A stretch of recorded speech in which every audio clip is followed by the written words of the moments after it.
পক্ষান্তরে দিনদার এদের সাথেই সম্পর্ক করতে আল্লাহ আমাকে অর্ডার করেছেন, আপনাকে অর্ডার করেছেন। দিনদারদের পাওয়ার কখনো কমে না, দিন যত গড়তে থাকে তাদের পাওয়ার তত বাড়তে থাকে। জ্বলন্ত প্রমাণ বাংলাদেশের এই তো কয়েক বছর আগে আমাদের মাঝ থেকে বিদায় নেওয়া কিংবদন্তি আলেমে দিন শেখুল ইসলাম আল্লামা আহমদ শফি রহমতুল্লাহি আলাইহি, নাম শুনছেন কি আপনারা? লোকটারে কি দেখছেন কখনো?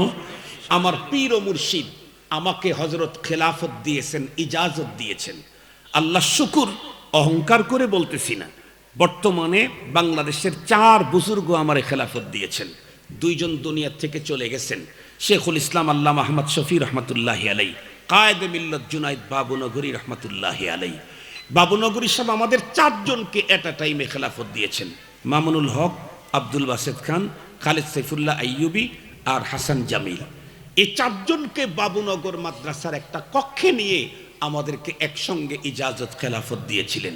আর 2 জন বেঁচে আছেন, একজন হলেন অধ্যক্ষ মিজানুর রহমান চৌধুরী হাফিজাহুল্লাহ, আর একজন শেখ এমদাদুল্লাহ তলুলি হাফিজাহুল্লাহ, কিশোরগঞ্জ জামিয়া এমদাদিয়ার শেখুল হাদিস। নবী এবং রসুলগণের পরে এই পৃথিবীর সবচাইতে সেরা মানুষ কারা? সাহাবায়ে কেরাম। কথা বলেন না কেন? আবার বলেন। এটা সবক মনে রাখেন, এটা মনে রাখবেন। 12 বছর হয় তাফসীর শুনেন। নবী এবং রসুলগণের পরে পৃথিবীর সবচাইতে সেরা মানুষ সাহাবায়ে কেরাম। এই কথাটা তো প্রত্যেক জুমাতেই আপনারা শোনেন খতিবের কাছ থেকে। আল্লাহ পাকের রসুল বলেছেন, খায়রুল কুরুনি করনি সুম্মাল্লাযীনা ইয়ালুনাহুম সুম্মাল্লাযীনা ইয়ালুনাহুম। হাদিসটা কি মনে পড়ে? গতকালকে শুনছেন, মনে পড়ে? এই হাদিসের ভিতরে নবীজি বলেন পৃথিবীর সবচাইতে সেরা যুগ হলো আমার সাহাবীদের যুগ। সাহাবীদের দাম এত বাড়লো কেন? অন্যান্য নবীর উম্মত তো আছে, সাহাবীদের দাম এত বাড়লো কেন? সাহাবীদের দাম এত বাড়ছে হলো সাহাবায়ে কেরাম ডাইরেক্ট সম্পর্ক করেছেন নবীদের নবীর সাথে। উম্মতের নবীর সাথে না নবীদের নবীর সাথে? আর একটু জোরে বলেন। নবীদের নবীর সাথে সম্পর্ক তৈরি করার কারণে যেই সম্পর্ক পৃথিবীর অন্য কেউ তৈরি করতে পারে নাই, এ কারণে সাহাবায়ে কেরামের মর্যাদা নবীগণের পরে পৃথিবীর সবচেয়ে সেরা। সাহাবীদের সাথে যারা সম্পর্ক করেছে তারা হয়েছেন তাবেঈ, তাবেঈদের সাথে যারা সম্পর্ক করেছে তারা হয়েছেন তাবেঈ তাবেঈ, তাবেঈ তাবেঈদের সাথে যারা সম্পর্ক করেছে তারা হয়েছেন উম্মতের সালাফ। কথা শেষ। আরো যত পিছিয়ে নিয়ে যাব ততই কথা বাড়তে থাকবে। একটা জিনিস বুঝাইতে চাইলাম, আমার সম্পর্ক যত বড়র সাথে হবে আমার পাওয়ার মর্যাদা তত বেড়ে যাবে। কিন্তু মনে রাখতে হবে, আমি যদি সম্পর্ক করি দুনিয়াদারের সাথে তাহলে দুনিয়াতে পাওয়ার হবে, আর আমি যদি সম্পর্ক করি দিনদারের সাথে তাহলে দুনিয়াতেও পাওয়ার হবে, আখিরাতেও পাওয়ার হবে। আমি এখন কার সাথে সম্পর্ক করব আপনার ব্যাপার, তবে রব আপনাকে ডেকে বলেছেন আল্লাহওয়ালাদের সাথে সম্পর্ক করার জন্য। এটা রব বলেছেন, মোল্লার বক্তব্য না, আল্লাহর বক্তব্য। দুনিয়াদারের সাথে যদি কেউ সম্পর্ক রাখে তাহলে অনেক পাওয়ার, কিন্তু মনে রাখতে হবে দুনিয়াদার যত বড় পাওয়ারফুলি হোক না কেন তাদের পাওয়ার চিরজীবন। আবার জোরে বলেন, চিরজীবন থাকে না। দুনিয়াতে রব্বে কারীমের একটা চিরাচরিত সিস্টেম পদ্ধতি আছে। রাত যতই বিটঘুটে ঘন অন্ধকার হোক না কেন, যতই অন্ধকার হোক, কুয়াশাচ্ছন্ন হোক, শুধু একটু ধৈর্য ধারণ করলেই নির্ধারিত টাইমে পূর্ব গগনে সূর্য যখন উদয় হবে সমস্ত অন্ধকার দূরীভূত হয়ে তামাম দুনিয়াকে আলো ছড়ায়া দেবে। শুধু একটু টাইম লাগে। ওয়ালান তাজিদা লিসুন্নাতিল্লাহি তাহবিলা। রব্বে কারীমের এই পদ্ধতিকে চেঞ্জ করবার মতো ক্ষমতা পৃথিবীর কারো বাবারও নাই, ছিল না, থাকবেও না। মুহতারাম হাজিরিন, দুনিয়াতে কাউকে আল্লাহ তাআলা চিরজীবন পাওয়ার দিয়ে রাখেন না। দুনিয়াদারদের পাওয়ার এই আছে, এই নাই। যদি দেখতে চান একটু বিদেশ থেকে দেখে আসি। আমরা জানি কয়েকটা রাষ্ট্রের রাষ্ট্রপ্রধান, মুসলিমদের কথাই বলি, তার মধ্যে একজন মুআম্মার গাদ্দাফি। কি পাওয়ারই তার ছিল বলুন তো দেখি, শেষ পর্যন্ত কি সে পাওয়ার নিয়েই কবরে যেতে পারলো না? আরো একজন প্রেসিডেন্ট যে প্রেসিডেন্টের নামের সাথে নাম মিলাইয়া বাংলাদেশের হাজার হাজার ছেলেদের নাম রাখছে তাদের পিতা প্রেসিডেন্ট সাদ্দাম হোসেন, হাজার হাজার ছেলের নাম রেখেছে তার পাওয়ার প্রভাব প্রতিপত্তির কারণে। বলুন তো দেখি সেই লোকটাও কি শেষ মুহূর্ত পর্যন্ত তার পাওয়ার ধরে রাখতে পেরেছিল? না। এই তো কিছুদিন আগে আরেকজন পাওয়ারফুল গেল, বাশার আল আসাদ। সেও লম্বা টাইম পর্যন্ত তার বাবার পর থেকে শুধুই স্বৈর শাসন 100% তার দেশে চালিয়েছিল। সেও গেল, আমাদের দেশেরটাও কি রইল না গেল? আর একটু জোরে বলেন গেল। গেল তো গেল কোন পদ্ধতিতে গেল আপনারা জানেন। কিছুদিন আগে মাত্র ঘোষণা দিয়েছিল ডিজিটাল বাংলাদেশ কমপ্লিট, এখন হবে স্মার্ট বাংলাদেশ। স্মার্ট বাংলাদেশ গড়বার ঘোষণা দিয়ে পরে দেখি স্মার্ট পদ্ধতিতে ভেগে গেলেন। কি পদ্ধতিতে ভেগে গেছে? স্মার্ট পদ্ধতিতে। স্মার্ট পদ্ধতি মানে রান্না করলেন, দুপুরের খাবার খাবেন, খাবার টাবার রেখেই ভেগে গেলেন। তখন কি দেখলাম, যারা তার সাথে সম্পর্ক রেখেছিল এবং তার সম্পর্কের কারণে যারা পাওয়ার দেখাইতো, আপনাদের অঞ্চলে কেমন জানি না, বাংলাদেশের অনেক অঞ্চলে ওই দলের কিছু কিছু লোকের আচরণ এতটা ভয়ঙ্কর ছিল, মনে হতো পুরা থানা যেন তাদের বাপদাদার, আর সারা দেশের মানুষ ওদের কাছে বাড়া থাকে। বলুন তো দেখি সেই লোকগুলাকে কি এখন চাষটলেও দেখা যায়? চাষটলেও দেখা যায়। এ হলো দুনিয়া, এ হলো দুনিয়া। একজন বিচারপতি জীবনে যা করছে সবগুলি অবিচার করছে, বিচার আর করে নাই। কি দম্ভ তার! যাকে তাকে রাজাকারের বাচ্চা বলতো, যাকে তাকে মারার জন্য উদ্যত হতো। 116 জন আলেমকে এইবার সাইজ করার জন্য লিস্ট করেছিল, আমি ওই লিস্টের একজন, 37 নাম্বার। আর নামটা নাই বললাম, কালানা দলা সেটাও নাই বললাম, আপনারা বুঝে নিবেন। এই লোকটা কি দেখলাম, যার সাথে পাওয়ার ছিল সে যখন স্মার্ট পদ্ধতিতে ভেগে গেল, তার সাথে সম্পর্কধারী লোকটা পালাবার জন্য শাহজালালের পুণ্যভূমি বেছে নিল। শেষ পর্যন্ত রাত্রে জঙ্গলের ভিতরে রাত কাটাইতে গিয়ে একটু বেডশিটও নসিবে হলো না, কলা পাতা। এ হলো দুনিয়ার সাথে সম্পর্ক করলে আপনার পাওয়ার। যার সাথে সম্পর্ক করবেন তার পাওয়ার যতদিন, আপনার পাওয়ার ততদিন। উনি যদি উড়াল দিয়ে যায়, আপনার কপালে কলা পাতা নসিব হয়। পক্ষান্তরে দিনদার, এদের সাথেই সম্পর্ক করতে আল্লাহ আমাকে অর্ডার করেছেন, আপনাকে অর্ডার করেছেন। দিনদারদের পাওয়ার কখনো কমে না, দিন যত গড়তে থাকে তাদের পাওয়ার তত বাড়তে থাকে। জ্বলন্ত প্রমাণ, বাংলাদেশে এই তো কয়েক বছর আগে আমাদের মাঝ থেকে বিদায় নেওয়া কিংবদন্তি আলেম দ্বীন শেখুল ইসলাম আল্লামা আহমদ শফি রহমতুল্লাহি আলাইহি, নাম শুনছেন কি আপনারা? লোকটারে কি দেখছেন কখনো? আমার পীর ও মুর্শিদ আমাকে হযরত খেলাফত দিয়েছেন, ইজাজত দিয়েছেন। আল্লাহ শুকুর, অহংকার করে বলতেছি না, বর্তমানে বাংলাদেশের 4 বুজুর্গ আমারে খেলাফত দিয়েছেন। 2 জন দুনিয়া থেকে চলে গেছেন, শেখুল ইসলাম আল্লামা আহমদ শফি রহমতুল্লাহি আলাইহি, কায়েদে মিল্লাত জুনাইদ বাবুনগরী রহমতুল্লাহি আলাইহি। বাবুনগরী সাহেব আমাদের 4 জনকে এট আ টাইমে খেলাফত দিয়েছেন, মামুনুল হক, আব্দুল বাসেদ খান, খালেদ সাইফুল্লাহ আইয়ুবী আর হাসান জামিল। এই 4 জনকে বাবুনগর মাদ্রাসার একটা কক্ষে নিয়ে আমাদেরকে একসঙ্গে ইজাজত খেলাফত দিয়েছিলেন। আর 2 জন বেঁচে আছেন, একজন হলেন অধ্যক্ষ মিজানুর রহমান চৌধুরী হাফিজাহুল্লাহ, আর একজন শেখ এমদাদুল্লাহ তলুরি হাফিজাহুল্লাহ, কিশোরগঞ্জ জামিয়া এমদাদিয়ার শেখুল হাদিস। মুহতারাম হাজিরিন, শেখুল ইসলাম আল্লামা আহমদ শফি রহমতুল্লাহ আলাইহি সম্পর্কে আমি 2 মিনিটে তার জীবনটা বলি। উনি যখন নওজোয়ান ছিলেন, টটকা আলেম, বয়ান করতেন 1.5 ঘন্টা 2 ঘন্টা, এক এক বক্তৃতায় 30-40টা করে আরবি, ফার্সি, উর্দু কবিতা পড়তেন। তখন শুধু চট্টগ্রামের মানুষ তাকে চিনত। দিন যত গড়তে ছিল ওনার বিস্তৃতি তত বাড়তে ছিল। একটা পর্যায়ে কওমি অঙ্গনের ওলামা তলাবারা তাকে চিনে ফেলল। জীবনের শেষ মুহূর্তে যখন নিজের পায়ের উপরে ভর করে চলতে পারেন না, হুইল চেয়ার ছাড়া যখন চলেন না, তখন আধ্যাত্মিক এক সংগঠন হেফাজতে ইসলাম এর ঝান্ডাকে সামনে নিয়ে উঁচু করে চট্টগ্রাম থেকে যখন শাপলা চত্বর পর্যন্ত আসলেন, এক রাত্রে শেখুল ইসলামকে আল্লাহ তামাম দুনিয়াতে ফোকাস করে দিল। এক রাত্রে। ইন্তেকালের পরে তার পাওয়ার কমে নাই, আরো বেড়েছে। কেমনে? সহজে বুঝবার জন্য বলি, ওনার জীবদ্দশায় অনেকেই তার বিপক্ষে ফেসবুকে লিখত, কিন্তু উনি দুনিয়ার থেকে চলে যাওয়ার পর সেই লোকগুলি আবার ফেসবুকে লেখা শুরু করলো। যখন বাংলাদেশের মুসলমানদের ক্রাইসিস অবস্থা, তখন লেখা শুরু করলো, ওগো প্রিয় রাহবর, উম্মতের এই ক্লান্তি লগ্নে আপনাকে বড্ড মনে পড়ে। শুধু কি তাই?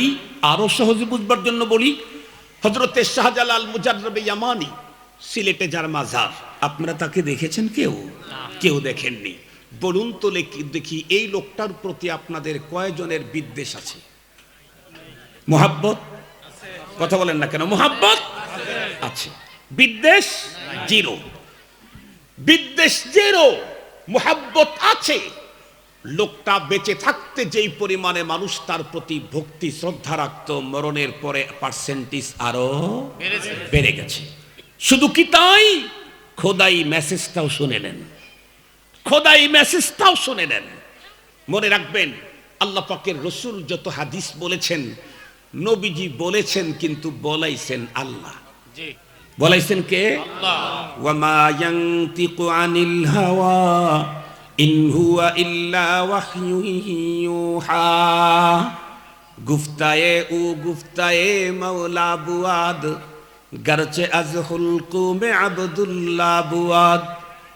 মৌলবী হরগিজ না গুফতে তানা গুফতে মৌলানা, মৌলানা হরগিজ না গুফতে তানা গুফতে মুস্তফা, মুস্তফা হরগিজ না গুফতে তানা গুফতে জিবরাইল, জিবরাইল হরগিজ না গুফতে তানা গুফতে রব্বুন জলিল। আল্লাহ পাকের কোরআন আল্লাহ নিজেই বলেন, মা ইয়ানতিকু আনিল হাওয়া। আমার রাসূল নিজের পক্ষ থেকে কিছু বলেন নাই, যা বলেছেন ইন হুয়া ইল্লা ওয়াহয়ুন, আমি বলাইছি, উনি বলেছেন। এবার আসেন, আল্লাহ তার প্রিয় হাবিবকে দিয়ে পৃথিবীর মানুষকে মেসেজ দিলেন কি? ইয়াশফাউ ইয়াউমাল কিয়ামাতি আল আমবিয়া ওয়াল উলামা সুম্মা শুহাদা।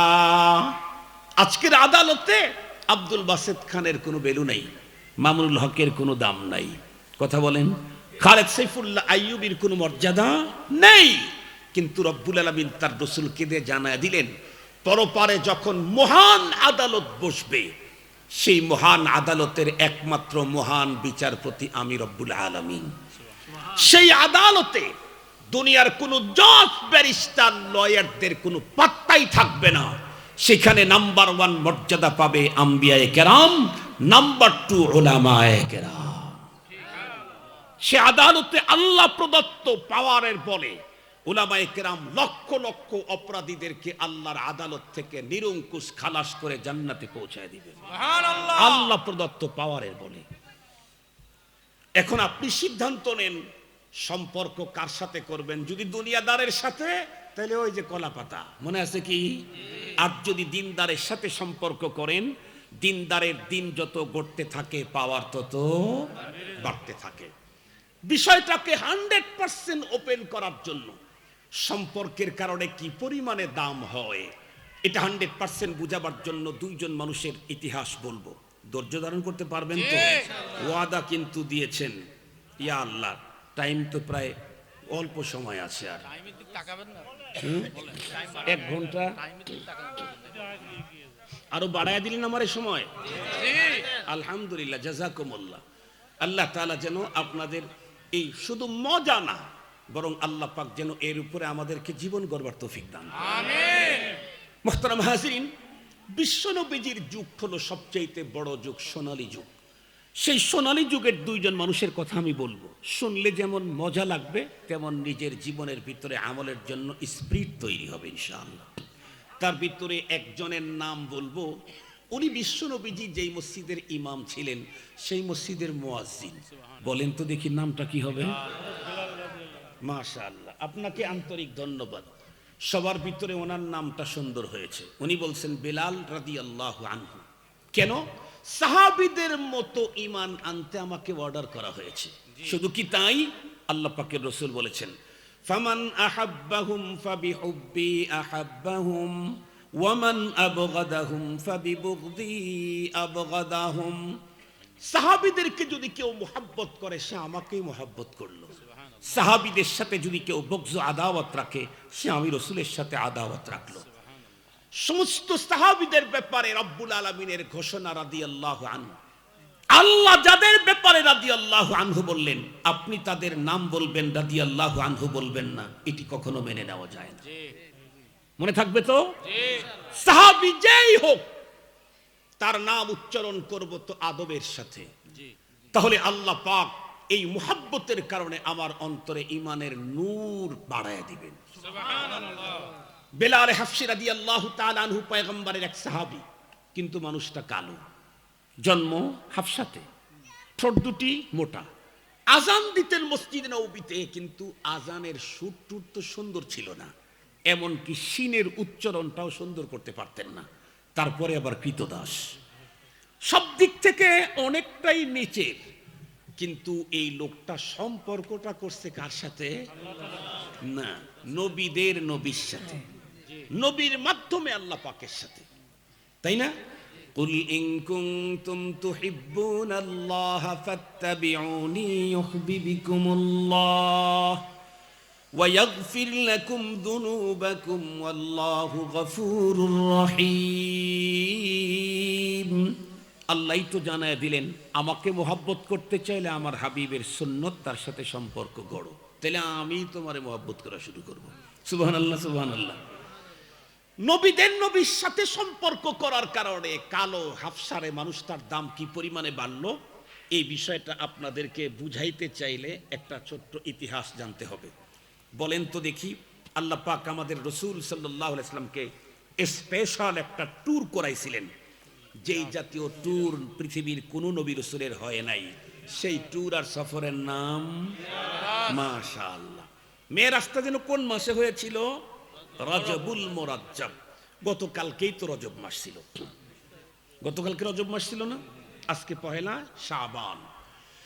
কোন এক রজব মাসে আল্লাহ পাক রব্বুল আলামিন তার প্রিয় হাবিবকে আসমানে আমন্ত্রণ জানালেন। আল্লাহ আগেই জানালেন, হাবিব আমার, আপনাকে কিন্তু আমার আরশে ডেকে নেব।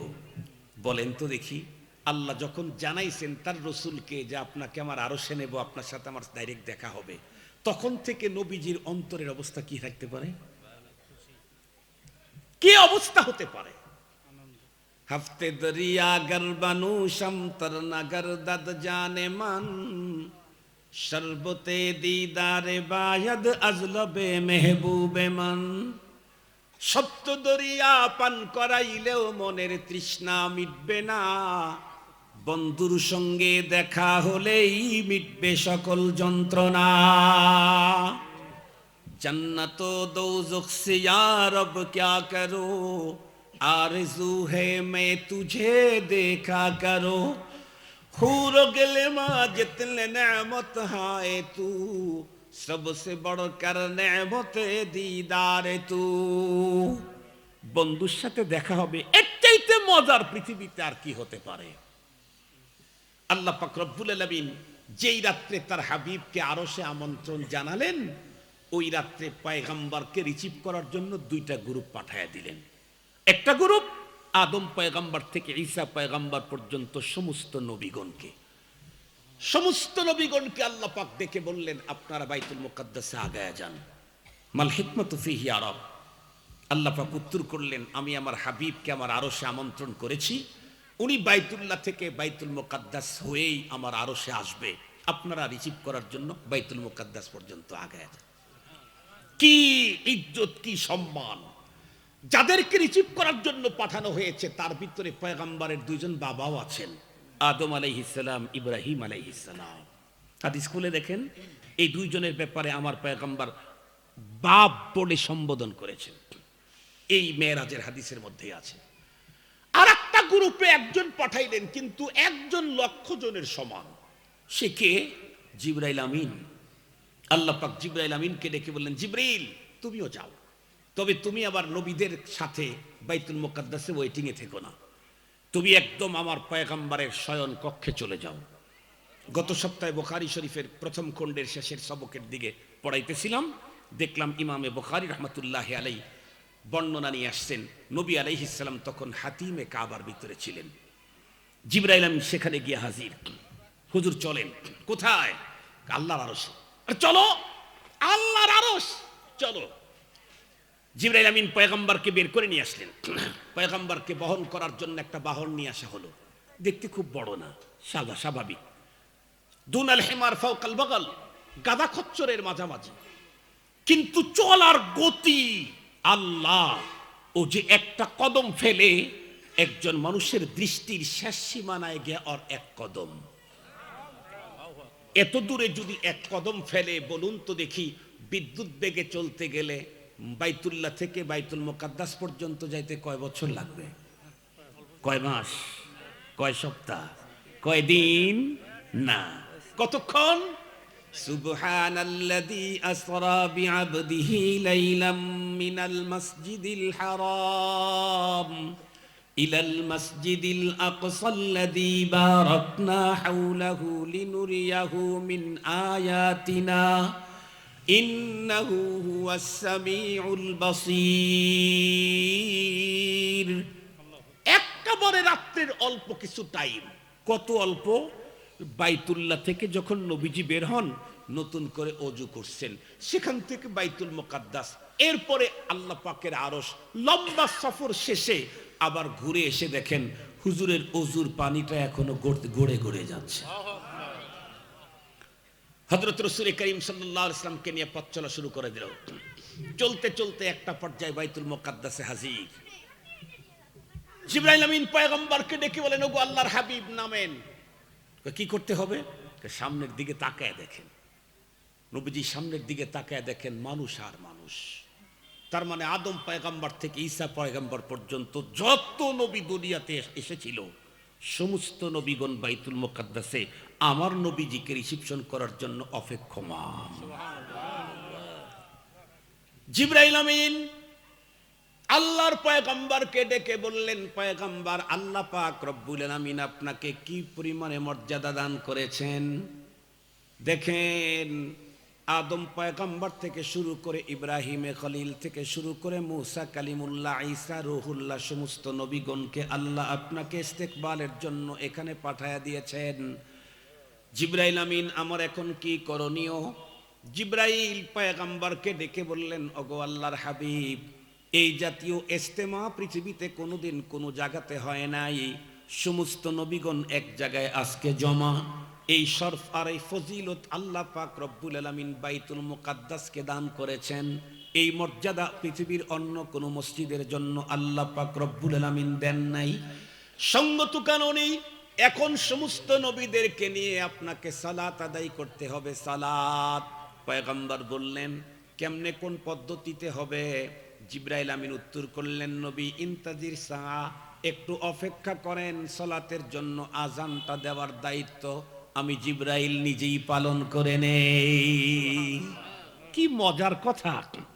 আদম পয়গম্বর থেকে ঈসা পয়গম্বর পর্যন্ত সবাই হলো মুক্তাদি, মুসল্লি, আর মুহাম্মাদুর রাসূলুল্লাহ হলেন ইমাম। মুয়াজ্জিনটা জিবরাইল আমিন। আল্লাহু আকবার বলবেন কি? এই জাতীয় নামাজ পৃথিবীতে অন্য কোন জায়গায় আর এক ওয়াক্ত হয়েছে কি? না, হয় নাই। জিবরাইল আজান দিয়া দাও।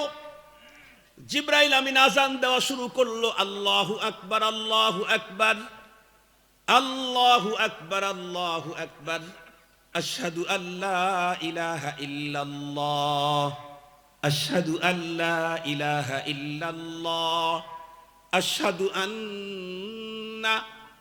আশহাদু আল্লাহ বলার পরে জিবরাইল আমিন যখন থেমে গেলেন, রব্বে করিম জিজ্ঞাসা করে, জিবরাইল তুমি থেমে গেলে কেন? জিবরাইল আমিন উত্তর করে, রব্বে করিম আমি কিছুই তো বুঝে উঠতে পারতেছি না, কারণ এখানে আদম সফিউল্লাহ আছেন, ইব্রাহিম খলিলুল্লাহ আছেন, মুসা কালিমুল্লাহ আছেন, ঈসা রুহুল্লাহ আছেন, এমনকি মুহাম্মাদুর রাসূলুল্লাহ সাল্লাল্লাহু আলাইহি ওয়াসাল্লামও আছেন।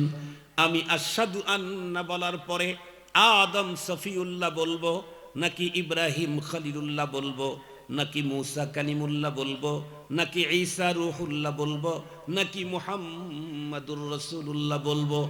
আমি তো বুঝে উঠতে পারতেছি না। রব্বে কারীম জানায় দিলেন, জিবরিল, আজকের এই মহাসমাবেশটা যেই